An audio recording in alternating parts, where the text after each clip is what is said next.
नमस्कार, जय हिंद प्यारे साथियों। स्वागत है आप सभी का आज के अपने करंट अफेयर के सेशन में। मैं आलोक आप सभी लोगों के साथ जुड़ चुका हूं और आप सभी लोगों का बहुत बहुत स्वागत करता हूं। आज हम बच्चा 4 अक्टूबर का करंट अफेयर जो है यहाँ पर कवर करने वाले हैं। तो सबसे पहले देखेंगे 3 अक्टूबर को हमने क्या क्या पढ़ा था और उन चीजों के रिवीजन के बारे में। तो आप सभी लोगों को पता है कि हमने कुछ चीजें पढ़ी थी और उनका हम फटाफट से रिवीजन यहाँ पर कर रहे होंगे।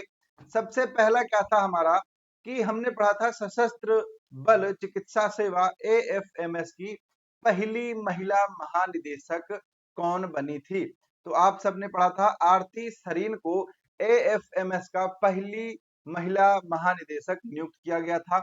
उसके बाद जो सोनी इंटरटेनमेंट है, सोनी चैनल है, उसके नए सीईओ नियुक्त हुए हैं। कौन? रवि आहूजा। ठीक है, कौन नियुक्त हुए हैं? रवि आहूजा।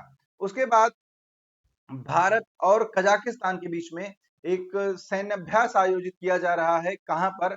ओली उत्तराखंड में। क्या नाम है इसका? काजिंद 2024। क्लियर। उसके बाद क्रूज भारत मिशन जो है वो चलाया गया है क्रूज पर्यटन को बढ़ावा देने के लिए। इसकी अवधि कब तक है? 2029 तक है। विराट कोहली 27,000 रन बनाने वाले सबसे तेज ये रन इन्होंने बनाए हैं और ऐसा करने वाले ये पहले क्रिकेटर बने हैं। इन्होंने रिकॉर्ड किसका तोड़ा है? तो इन्होंने रिकॉर्ड तोड़ा है सचिन तेंदुलकर का। इस श्रेणी में और कौन कौन आते हैं? तो इसमें आते हैं आपके रिकी पोंटिंग और कुमारा संगाकारा। ठीक है, तो ये दो लोग और आते हैं। सारथी पहल जो है वो लॉन्च की गई है। जो वंचित समुदाय है जिसमें वृद्ध आ जाते हैं, जो नशे की लत जिनको लगी है वो आ जाते हैं, एससी एसटी ओबीसी आदिवासी ये सब आते हैं। इनको सशक्त बनाने के लिए आज सारथी पहल जो है वो प्रारंभ की गई। फिर उसके बाद डीआरडीओ और आईआईटी दिल्ली ने एक पहल जो है एक बुलेट प्रूफ जैकेट लॉन्च की है सेना के लिए, जो 360 डिग्री जो सिक्योरिटी है वो प्रदान करती है। इस जैकेट का नाम है अभेद और ये 2 लेवल पर है, BIS-5 और BIS-6। तो BIS-5 का जो वेट है वो 8 kg का है और जो BIS-6 का लेवल है वो 9 kg का है। उसके बाद विश्व शाकाहारी दिवस कब मनाया जाता है? तो ये 1 अक्टूबर को मनाया जाता है। और उसके बाद भारतीय नौसेना की 2 महिला अधिकारी विश्व की परिक्रमा जल मार्ग के द्वारा करने के लिए INS तारिणी से निकली हैं। ठीक है, तो ये आप याद रखेंगे। क्लियर। इनका नाम क्या है? तो इनका नाम है रूपा और दिलना। ये दोनों लोग क्या करेंगी? जल मार्ग से पूरे पृथ्वी की परिक्रमा एक तरह से करेंगी। उसके बाद नलिन प्रभात को कहाँ का किस केंद्र शासित प्रदेश का पुलिस महानिदेशक नियुक्त किया गया है? तो इनको बच्चा नियुक्त किया गया है जम्मू कश्मीर का महानिदेशक।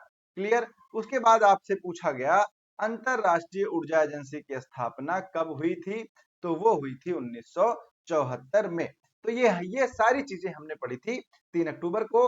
अब आएंगे अपने 4 अक्टूबर पे और सबसे पहला ये मोस्ट मोस्ट इंपॉर्टेंट आपका क्वेश्चन हो जाता है। यहाँ पर पूछा गया है कि कैबिनेट के द्वारा निम्नलिखित में से किस भाषा को शास्त्रीय भाषा का दर्जा प्रदान किया गया? तो बच्चा सबसे आप लोगों को पता होगा कि जो भाषाएं हैं वो किस प्रकार से डिवाइड की गई हैं। तो सबसे पहले 2004 में भाषाओं को शास्त्रीय भाषा का दर्जा देना शुरू किया गया। ठीक। और सबसे पहले किसको दिया गया था? सबसे पहले 2004 में ही तमिल भाषा को यह दर्जा प्रदान किया गया था। और टोटल कितनी भाषाएं थी? 6 शास्त्रीय भाषाएं थी। और हाल ही में अब 5 और भाषाओं को शास्त्रीय भाषा का दर्जा दे दिया गया। तो अब टोटल शास्त्रीय भाषाएं कितनी हो गई हैं? 11 हो गई हैं। और इसमें से किस भाषा को दिया गया है? तो पाली को दिया गया। ठीक है, प्राकृत को दिया गया, बांग्ला को दिया गया। ठीक, इन भाषाओं को क्या दिया गया है? इन भाषाओं को शास्त्रीय भाषा का दर्जा दिया गया है। तो ऑप्शन बी जो है पाली भाषा, ये सही जवाब हो जाएगा। क्लियर। चलिए अभी यहाँ पर आप नोट करेंगे कि कौन कौन सी भाषाएं हैं। तो बांग्ला है, मराठी है, पाली है, प्राकृत है और असमिया है। इन 5 भाषाओं को शास्त्रीय भाषा के रूप में दर्जा प्रदान कर दिया गया है। तो अब टोटल 11 भाषाएं हो जाएंगी आपकी शास्त्रीय भाषाओं के रूप में। क्लियर। पहले कौन कौन थी? पहले आपकी तमिल थी, संस्कृत थी, तेलुगु थी, कन्नड़ थी, मलयालम थी और उड़िया थी। ये 6 भाषाएं पहले से थी, अब 5 और जुड़ गई, तो 11 भाषाओं को यहाँ पर दर्जा प्रदान कर दिया गया है। किसका? शास्त्रीय भाषा का। ये मैंने आपको बताया कि 2004 में ये जो सुविधा है वो प्रदान की गई थी भाषाओं के लिए, और सबसे पहले तमिल भाषा को दिया गया था। कब? 2004 में। उसके बाद 2005 में संस्कृत को, 2008 में तेलुगु और कन्नड़ को, 2013 में मलयालम को और 2014 में उड़िया को। अब 2024 में फिर से 5 भाषाओं को ये दर्जा प्रदान कर दिया गया है। क्लियर। चलिए अगर भाषाओं की बात करें तो कुछ संवैधानिक भाषाएं हैं। संवैधानिक भाषाओं में कौन कौन सी हैं? तो आपको पता है कि जो हमारा भाग 17 है, ठीक है, क्या है? भाग 17 संविधान का, उसमें अनुच्छेद 343 से 351 के बीच में 22 भाषाओं के बारे में बात की गई है। ये 22 भाषाएं कौन कौन सी हैं, इसको आप याद रखेंगे। तो ये 22 भाषाएं हैं आपकी कश्मीरी, सिंधी, पंजाबी, हिंदी, उर्दू, बंगाली, आसामी, मलयालम, गुजराती, मराठी, कन्नड़, तेलुगु, तमिल, उड़िया, संस्कृत, नेपाली, मणिपुरी, कोंकणी, बोडो, डोगरी, मैथिली, संथाली। क्लियर। तो ये भाषाएं हैं, ठीक। कितनी? 22। इनको हम क्या बोलते हैं? संवैधानिक भाषाएं बोलते हैं। क्लियर। चलिए आगे बढ़ते हैं। आपसे अगला प्रश्न है कि भारत 2025 में किस खेल के वर्ल्ड कप का आयोजन करेगा? तो बच्चा यहां पर आपके ऑप्शन है कबड्डी, खो खो, फुटबॉल और बैडमिंटन। ठीक। तो सही जवाब देंगे सभी लोग। यहां पर शामिल किसको किया जा रहा है? सबसे पहले कौन आयोजित करेगा? भारत आयोजित करेगा 2025 में। ठीक है। कौन सा? खो खो। कौन सा खेल? खो खो का वर्ल्ड कप। ठीक है। किसका? खो खो का वर्ल्ड कप कौन आयोजित करेगा? भारत आयोजित करेगा। क्लियर। अब देखिए इसमें 6 महाद्वीपों के 24 देश क्या करेंगे? भाग लेंगे। क्लियर। ये इंपॉर्टेंट है। और इंपॉर्टेंट क्या है? जो भारत का खो खो महासंघ है उसके अध्यक्ष कौन है? वो है सुधांशु मित्तल। और इसकी स्थापना कब की गई थी? तो इसकी स्थापना की गई थी 1956 में। क्लियर। चलिए फिर बिहार के मुख्यमंत्री नीतीश कुमार ने महात्मा गांधी टावर के 155वीं जयंती पर किस चीज का उद्घाटन किया? तो देखिए अगर गांधी जी की जयंती पर कुछ हुआ है तो वो इंपॉर्टेंट हो जाता है। जैसे एक टाइम था स्वच्छता जो दिवस है वो मनाया जाता है, क्योंकि इसी दिन स्वच्छ भारत मिशन जो है वो शुरू किया गया था। और इसी तरह ये इन्होंने जो उद्घाटन किया है एक टावर का, मुख्यमंत्री कौन है? नीतीश कुमार ने। ठीक। तो बिहार में इसका उद्घाटन किया गया है। तो इसका नाम क्या रखा गया है? इसका नाम रखा गया है बापू टावर। ठीक है। अब बिहार में बन रहा है तो हो सकता है पूरा पूरा टावर ही चोरी हो जाए, कुछ नहीं कह सकते इसके बारे में। चलो देखते हैं। तो बापू टावर का उद्घाटन किया गया 2 अक्टूबर को। 2 अक्टूबर को 155वीं जो जयंती थी वो गांधी जी की मनाई गई। ठीक। और इसी के साथ जो स्वच्छ भारत मिशन है उसके भी 10 साल जो है वो पूरे हो गए। स्वच्छ भारत मिशन का टैगलाइन क्या है? स्वच्छता ही सेवा। क्लियर। ये बापू टावर की तस्वीर है, यहां पर आप लोग देख सकते हैं ये जो बनाया जा रहा है। ठीक। इसमें क्या होंगी? 6 मंजिल होगी और एक रेक्टेंगुलर 6 मंजिला और दूसरा 5 मंजिला गोलाकार भवन जो है वो इसमें शामिल किया गया है। तो ये सारी चीजें थी किसके बारे में? बापू टावर के बारे में। बजट वजट से आपको मतलब नहीं है, कितने पैसे का बन रहा है ये आपसे नहीं पूछा जाएगा। ठीक, तो ये चीजें यहाँ पर हैं। और उसके बाद आपसे पूछा गया कि नीति आयोग ने किस राज्य में महिला उद्यमिता मंच का पहला राज्य चैप्टर जो है वो लॉन्च किया। आपके पास ऑप्शंस हैं तमिलनाडु, तेलंगाना, महाराष्ट्र और उत्तर प्रदेश। तो नीति आयोग के द्वारा ये तेलंगाना में शुरू किया गया है। क्लियर? तो आप सबको पता है कि नीति आयोग क्या है। नीति आयोग एक क्या होती है, थिंक टैंक होती है। क्लियर? क्या होती है, थिंक टैंक होती है, जिसके पदेन अध्यक्ष कौन होते हैं, जिसके पदेन अध्यक्ष होते हैं भारत के प्रधानमंत्री। तो इसके पहले ये किस नाम से थी, इसके पहले ये थी किस नाम से बच्चा, योजना आयोग। ठीक, क्लियर? चलिए, कौन थी, किस नाम से थी, सॉरी एक मिनट, हाँ, ये पहले थी योजना आयोग के नाम से। क्लियर ना? तो योजना आयोग था ये। फिर जब मोदी गवर्नमेंट आती है तो इसको 2014 में क्या कर दिया जाता है, 2014 में इसका नाम बदलकर योजना आयोग से क्या कर दिया जाता है, नीति आयोग कर दिया जाता है। क्लियर सभी लोगों को? और अब ये क्या है, नीति आयोग के रूप में काम कर रही है। अगर हम बात करें इसके सीईओ की, ठीक है, तो इसके सीईओ कौन है, BVR सुब्रमण्यम। ठीक है, कौन है, सुब्रमण्यम। क्लियर है ना?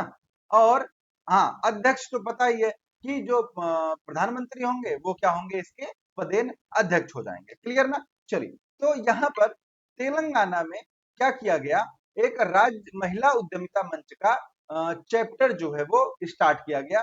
चैप्टर का मतलब होता है कि एक राज्य पहल के रूप में क्या किया गया है, इसको प्रारंभ किया गया है। मतलब पूरे देश में ये नहीं होगा, ये क्या होगा, सिर्फ तेलंगाना राज्य में ही चलाया जाएगा। ठीक, इसका उद्देश्य क्या है, इसका उद्देश्य है 30,000 से अधिक महिला उद्यमियों को क्या करना है, हर तरह से उद्यम कौशल, उद्यम सहायता जो है वो प्रदान करना है। क्लियर? चलिए, उसके बाद प्रधानमंत्री मोदी ने भारत की पहली आधुनिक एक गौशाला का जो है वो शुभारंभ किया। इसका नाम क्या है, लाल टिपारा गौशाला। देखिए, इसकी खासियत क्या है, इसकी खासियत यह है बच्चा कि यहाँ पर लगभग 100 टन गोबर जो होता है, ठीक है, 100 टन गोबर जो होगा इसका उपयोग करके बायोगैस का निर्माण किया जाएगा। क्लियर? किसका उपयोग किया जाएगा, बायोगैस का उपयोग किया जाएगा। क्लियर ना? तो इसका उद्घाटन कहां पर किया, तो इसका उद्घाटन किया बच्चा ग्वालियर में। ठीक है, कहां पर, ग्वालियर में। ये आप देखेंगे तो ये गौशाला है और ये क्या है, वो बायोगैस प्लांट है। क्लियर? तो यहाँ पर देखिए 100 टन गोबर का यूज करके प्रतिदिन 3 टन प्राकृतिक गैस बनाई जाएगी और ये बहुत बड़ी बात हो जाती है। क्लियर? गौशाला का नाम हमेशा याद रखना, लाल टिपरा गौशाला। क्लियर ना? तो यही दो चीज यहाँ पर इंपॉर्टेंट थी कि गौशाला का नाम क्या है, तो गौशाला का बच्चा नाम है लाल टिपरा। और कितना गोबर यूज कर रही है, 100 टन गोबर यूज करके 3 टन क्या बना रही है, 3 टन प्राकृतिक गैस का निर्माण यहाँ पर किया जा रहा है ना? क्लियर? चलिए, उसके बाद क्लाउडिया सीनबॉम किस देश की पहली महिला राष्ट्रपति चुनी गई, तो यहां पर आपका सही जवाब हो जाएगा बच्चा मैक्सिको। मैक्सिको की पहली महिला राष्ट्रपति बनी है सीन बॉम। ठीक, ये है यहाँ की मैक्सिको की पहली महिला राष्ट्रपति जिनका नाम है क्लाउडिया सीनबॉम। और इनको मैक्सिको का पहली महिला जो है राष्ट्रपति बनाया गया है। ये एक तरह से देखें तो कनाडा, यूएसए और क्या बोलते हैं, मैक्सिको, इन तीनों को मिलाकर आम चुनाव, ठीक है, देखिए एक पद होता है और एक आम चुनाव होता है जब लोग वोट डालते हैं, तो आम चुनाव जीतने वाली पहली महिला है। क्लियर ना? अगर बात करें मैक्सिको की, तो आप सबको पता है कि ये नॉर्थ अमेरिका में स्थित है। जैसे ऊपर क्या है, कनाडा, कनाडा के नीचे सीधे क्या है, यूएसए, और यूएसए के नीचे लंबा सा क्या है, मैक्सिको स्थित है। अगर बात करें एरिया के अकॉर्डिंग तो 13वां देश है ये। इसकी राजधानी क्या है, मैक्सिको सिटी है, और भाषा क्या है, स्पेनिश यहाँ पर बोली जाने वाली भाषा हो जाती है। फिर आगे आएंगे तो आपसे पूछा गया है कि कार्लोस अल्काराज ने किसको हराकर चाइना ओपन का खिताब जीता। क्लियर। अब यहाँ पर देखिए, कार्लोस अल्काराज को आप लोगों को पता होगा बहुत अच्छे से कि टेनिस के बहुत ही अच्छे खिलाड़ी हैं और एक उभरते हुए सितारे हैं। चारों ग्रैंड स्लैम भी ये जीत चुके हैं। क्लियर। और अब ये क्या जीते हैं, चाइना ओपन। ये इनका पहला चाइना ओपन था। ठीक है, इनका मतलब व्यक्तिगत कार्लोस अल्कराज का पहला चाइना ओपन था जो इन्होंने जैनिक सिनर को हरा के जीता है। तो आंसर क्या हो जाएगा, जैनिक सिनर। इनको हराकर इन्होंने क्या जीत लिया, चाइना ओपन का खिताब जीत लिया। क्लियर। अगर आप बात करें तो 2022 में इन्होंने जीता था यूएस ओपन, 2023 में इन्होंने जीता था विंबलडन, 2024 में इन्होंने जीता फ्रेंच ओपन, और 2024 में इन्होंने फिर से विंबलडन जीता। तो ये इनके क्या हैं, रिकॉर्ड्स हैं। क्लियर। ये सारी चीजें आपको पता चल गई होंगी। कार्लोस अल्कराज किस देश से खेलते हैं, तो ये स्पेन के टेनिस प्लेयर हैं। ये भी आप याद रखेंगे। क्लियर ना। चलें आगे बढ़े, आगे बढ़ते हैं। आगे क्या है कि भारत में प्रधानमंत्री ई ड्राइव योजना का उद्देश्य क्या है। तो यहाँ पर ई ड्राइव से आप लोग पूरा पूरा समझ गए होंगे कि किस चीज के बारे में बातें की जा रही हैं। यहाँ पर बात की जा रही है जो आपकी इलेक्ट्रिक व्हीकल्स होती हैं उनके बारे में। ठीक है, तो अब इलेक्ट्रिक व्हीकल हो गई तो आपका आंसर बी जो है, आंसर बी सही हो जाएगा। इलेक्ट्रिक वाहन को अपनाने के लिए, इलेक्ट्रिक वाहन मतलब क्या हो जाएगा कि देखिए पेट्रोल डीजल ये सब जो है ये क्या करते हैं, कार्बन का उत्सर्जन करते हैं जो कि पर्यावरण के लिए क्या है, खतरनाक है। तो इसलिए सरकार ज्यादा से ज्यादा इलेक्ट्रिक व्हीकल्स पर क्या कर रही है, लोगों को मूव कराने की कोशिश लगातार कर रही है। और ऐसे में पीएम ई ड्राइव योजना जो है वो शुरू की गई है। इसमें आप चार्जिंग स्टेशन लगा सकते हैं और उसके लिए आपको सब्सिडी जो है वो प्रदान की जाएगी। ये प्रारंभ कहां से की गई, तो भारत मंडपम नई दिल्ली से इसकी शुरुआत की गई। इसका उद्देश्य क्या है, तो जो इलेक्ट्रिक वाहन होंगे उनको अपनाना और चार्जिंग इंफ्रास्ट्रक्चर स्थापित करना। वही सिंपल चार्जिंग स्टेशन की बात यहाँ पर बच्चा की जा रही है। क्लियर ना। चलिए, फिर भारत किस अंतरराष्ट्रीय संगठन का सदस्य बना जो वैश्विक चिकित्सा उपकरण नियामकों का समूह है। तो ये समूह है IMDRF। ठीक है, तो भारत जो है वो international medical device regulators forum का क्या बन गया, सदस्य बन गया। ठीक, ये आप याद रखेंगे। ये ग्लोबल मेडिकल डिवाइस रेगुलेटर्स का एक समूह है। इसकी स्थापना कब हुई थी, 2011 में हुई थी। क्लियर। तो ये जो आपका विश्व स्वास्थ्य संगठन है, WHO है, इससे संबद्ध है। इससे क्या है, ये एक मतलब कनेक्टेड संस्था है जो क्या करती है, जो मेडिकल डिवाइसेस होती हैं उनके अप्रूवल के लिए उत्तरदायी होती है कि हम किन जो मेडिकल इक्विपमेंट्स हैं, जो मेडिकल डिवाइस हैं, उनमें किनका यूज यहाँ पर कर सकते हैं और किनका यूज नहीं कर सकते हैं। ठीक ना। चलिए आगे आते हैं। आगे आपसे पूछा गया कि भारत ने SAFF अंडर 17 चैंपियनशिप 2024 में किस देश को हराया। तो यहां पर भारत ने हराया है बांग्लादेश को। ठीक, किसको, बांग्लादेश को हराया है और अंडर 17 जो खिताब है उसको जीत लिया है। लास्ट टाइम जब ये मतलब चैंपियनशिप आयोजित की गई थी तब भी भारत ने इसको जीता था।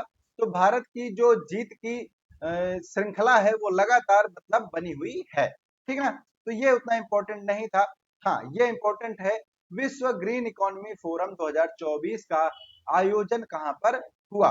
इस टाइम पे इन्वायरमेंट वाली जुड़ी भी जितनी चीजें हैं, ठीक, इनको आप नोट डाउन करिएगा इंपॉर्टेंट लगा के, क्योंकि जो हमारा सस्टेनेबल डेवलपमेंट गोल है और जो सीओपीज हैं, और आप देखेंगे तो लगातार पर्यावरण को बचाने के लिए जो प्रयास किए जा रहे हैं, उन सब के हिसाब से जो इन्वायरमेंट से रिलेटेड जितनी भी समिट है, जितने भी फोरम हैं, जितने भी कॉन्फ्रेंस हैं, सभी इंपॉर्टेंट हो जाती हैं।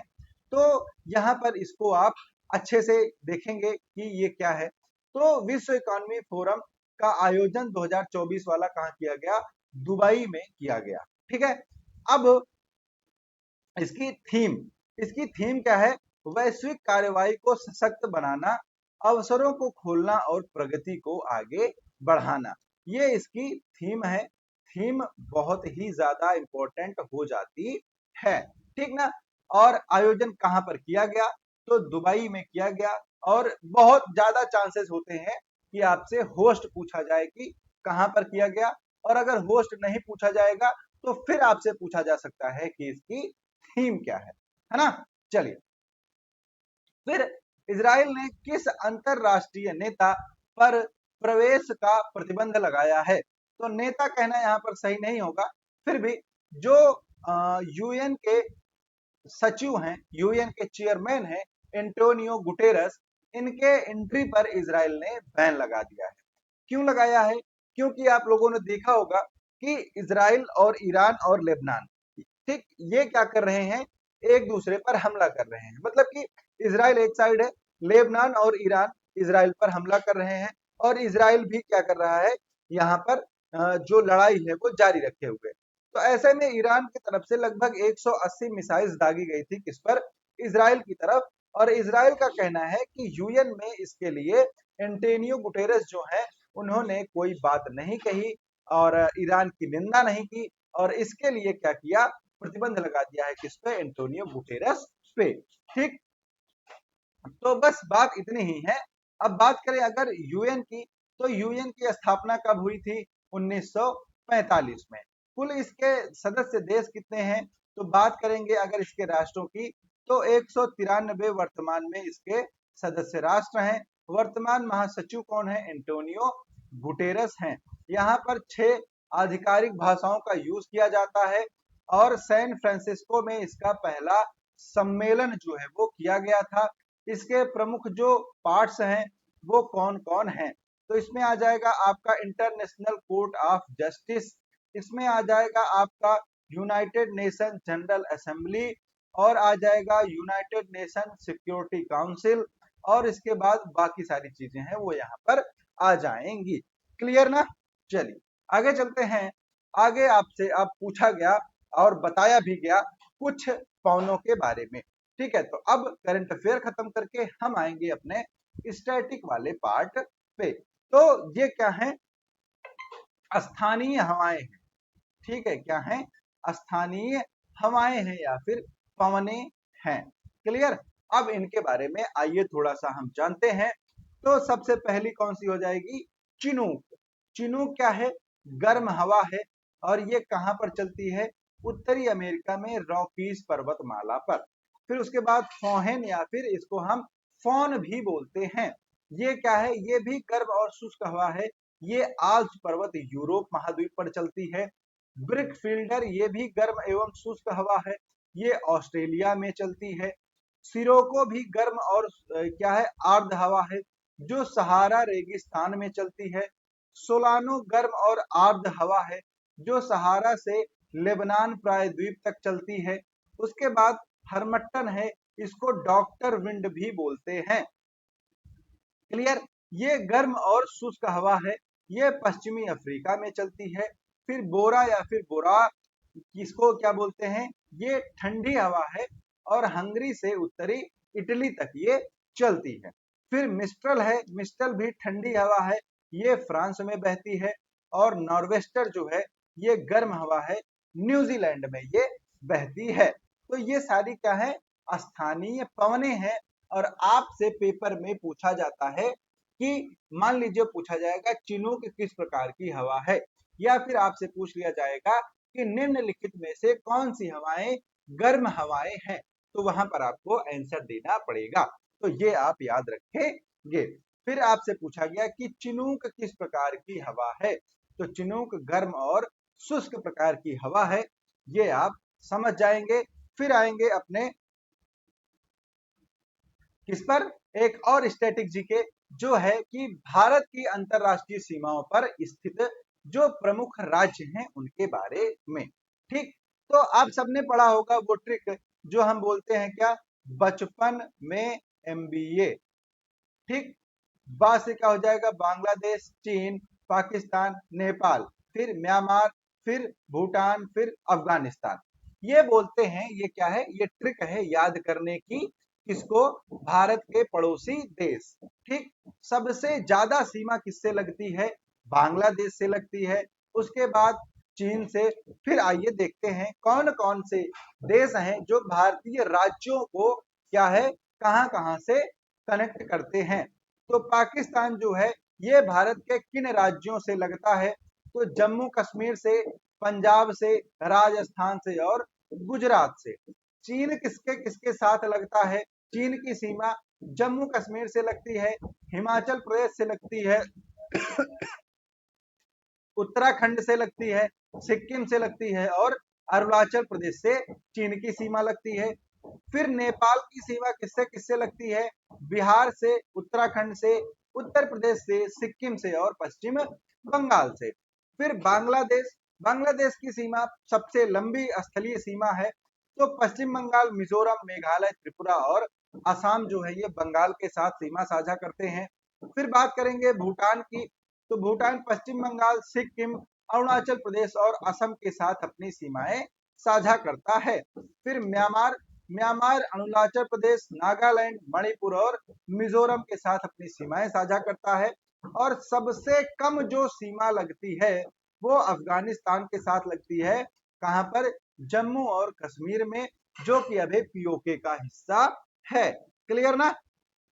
यहां पर अगर आप देखें तो अफगानिस्तान, यहाँ पर ये अफगानिस्तान का बॉर्डर है और ये इतनी सी सीमा किससे लगती है, जम्मू कश्मीर से लगती है, किसकी, अफगानिस्तान की। ये बच्चा कौन सी है, ये पाकिस्तान की सीमा है, किससे किससे लग रही है, तो आप देखेंगे जम्मू कश्मीर से, पंजाब से, राजस्थान से और गुजरात से। ये किसकी सीमा है प्यारे बच्चे, ये बांग्लादेश की सीमा है। और इसको आप देखेंगे तो ये किससे लगी, आपकी पश्चिम बंगाल और उसके बाद मेघालय, त्रिपुरा और मिजोरम। फिर म्यांमार आप देखेंगे तो ये म्यांमार की सीमा है, किससे लगती है, अरुणाचल प्रदेश, नागालैंड, मणिपुर, मिजोरम। ठीक, फिर उसके बाद ये चाइना है, चाइना की सीमाएं आप देख सकते हैं, और इसी तरह नेपाल और भूटान की सीमा भी आप देख सकते हैं। ठीक है ना।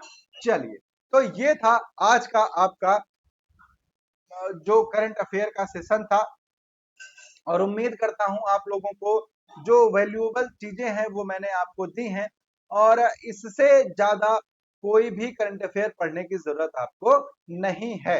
ठीक, और मैं ट्राई करूंगा आप लोगों के लिए इसमें जो स्टैटिक जीके का पोर्शन है वो थोड़ा सा मैं बढ़ाऊं। बाकी आप लोगों को बहुत बहुत धन्यवाद। वीडियो अच्छी लगी हो तो लाइक, शेयर, कमेंट, सब्सक्राइब करना मत भूलिएगा। मिलते हैं अगले सेशन में, तब तक के लिए आप सभी लोगों को प्यार भरा नमस्कार। जय हिंद, जय भारत।